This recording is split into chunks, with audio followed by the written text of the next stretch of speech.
C'est vrai que dans l'artisanat, soit on est auto-entrepreneur, on ouvre sa propre entreprise, ou sinon on ouvre son atelier, quoi. Donc voilà. Et toi, c'est ce que tu as fait? Du coup, c'est ce que j'ai fait. Aujourd'hui, je suis à Houille pour découvrir le métier de Fanny.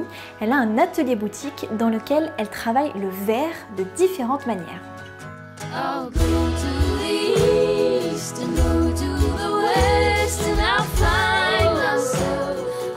Ça fait 1 an que je suis installée du coup dans cet atelier. Toutes les créations du coup viennent d'ici. Donc là je travaille surtout des créations pour la boutique. Donc il y a plusieurs formats. Donc là je suis en train de faire des fleurs et en même temps je termine ce tableau là. Donc là c'est un vitrail sur le thème Pokémon, enfin un peu geek, qui va aller dans ce cadre là. Mais du coup il va y avoir un écart un peu de style, donc c'est ça qui est intéressant. Donc là c'est le vitrail Tiffany, donc c'est un vitrail qui a été créé par un Américain qui s'appelle Longford Tiffany.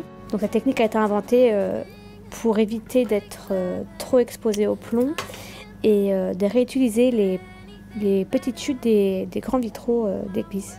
Là c'est pas une commande, mais il m'arrive d'avoir des commandes sur mesure, notamment les vitraux qui sont en boutique là-bas, donc je fais des fenêtres. Donc c'est 6 panneaux de différentes couleurs qui vont aller dans une verrière pour une boutique de fleurs. Je suis très tôt que je voulais faire, on va dire, dans l'art parce que étant dyslexique, j'avais du mal à m'exprimer via l'écrit ou à l'oral des petites, on va dire, et je me suis exprimée autrement. Est-ce que c'est un métier qui se perd? On en trouve beaucoup les verriers ou pas aujourd'hui? Effectivement, pas tellement. Peut-être que je me trompe, mais de mémoire, peut-être qu'on est peut-être 400 en France. Après, il y a beaucoup de verriers qui font de la restauration. Moi, je suis plus dans la création et en fait, j'aimerais faire de l'événementiel, créer des décors pour tout ce qui est mariage. Si tu veux, je peux commencer à meuler déjà ces pièces-là pour que tu puisses voir. C'est quoi meuler? Donc en fait, quand on fait une technique Tiffany, il est obligatoire de meuler pour que le ruban de cuivre il puisse bien adhérer autour de chaque morceau de verre, quoi. Voici la meuleuse. Je sais pas si on voit bien, mais tu vois là, en fait, l'arête, elle est brillante et ensuite, elle est mate. Donc là, je vais mettre le ruban de cuivre autour du morceau de verre. Donc c'est un ruban qui est adhésif.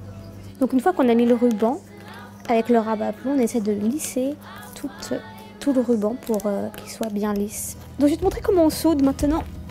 On va dire,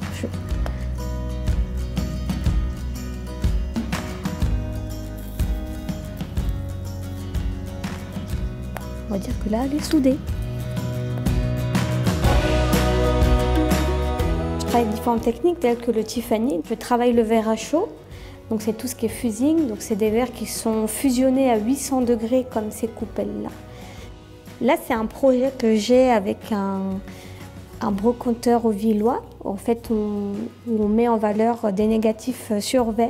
Je refais vivre ces photos, ces négatifs qui datent de 1900. Et qu'elle est jetée à la poubelle. Du coup, là, on en refait des œuvres d'art.